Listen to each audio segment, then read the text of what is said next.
my heart in a photograph, little postcards in your mind. And you swore you'd never walk away, and you left it all behind.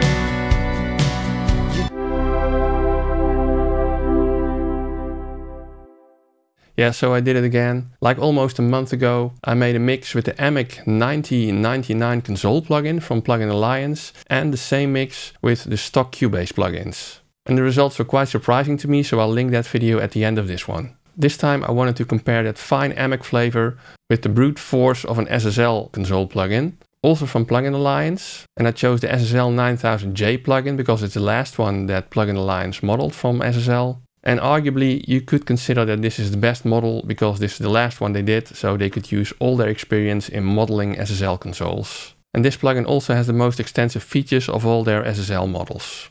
Now the tracks I used are again from the Pro Mix Academy course Mixing Modern Rock with Mark Daniel Nelson, and they're from an artist called Brandon Barty. And I will link both that course and the Spotify profile of Brandon Barty in the description below. Now Mark Daniel Nelson also has a lot of other videos on the Produce Like a Pro channel. They're also very worthwhile to check out, and they're free.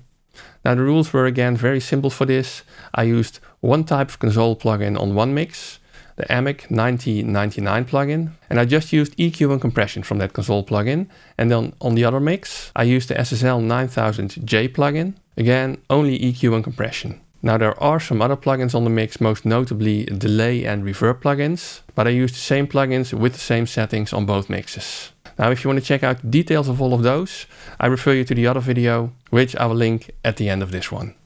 Now if you like these types of videos or find them useful, please give it a thumbs up for the YouTube algorithm, subscribe to the channel, and ring the little bell icon if you want to know when I publish another video.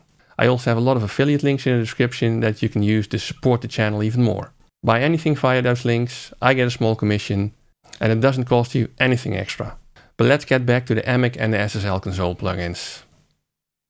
Okay, so this is the project in Cubase 12.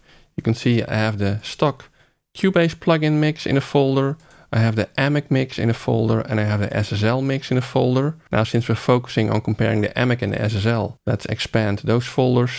And you can see that again, like in the last video, I just made two complete mixes. Each mix contains 27 audio tracks. And I basically build up each mix, starting with the drums, adding bass, etc, etc.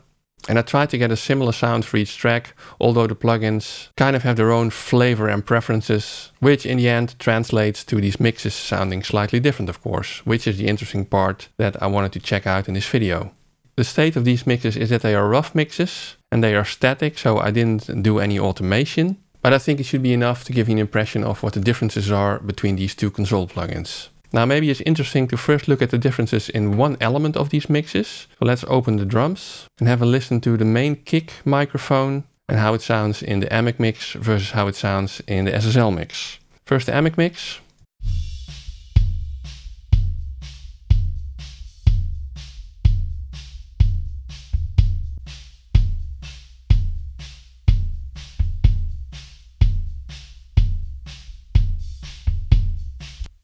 As you can tell, it wasn't quite possible to get them sounding the same, but well, it's the same kick, so it has very similar properties. If we look at the Amek channel for this, you can see there's a high and low pass filter on there.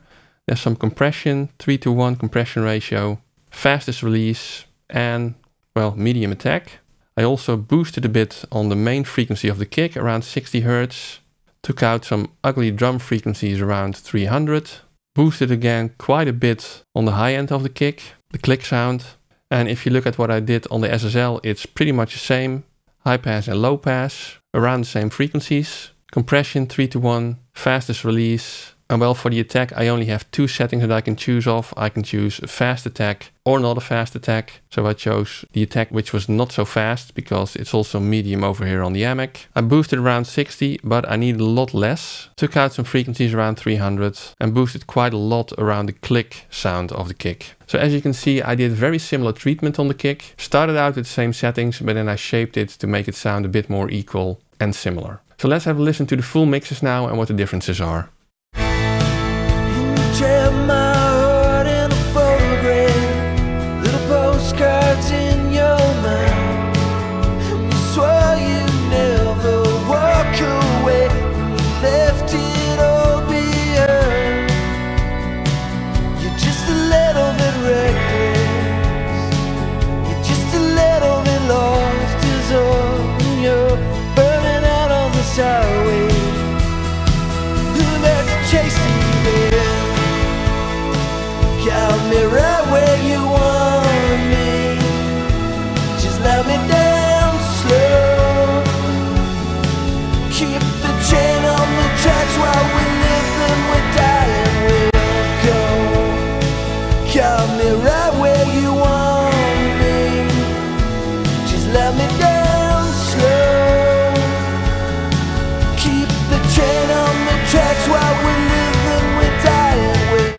So what do you think?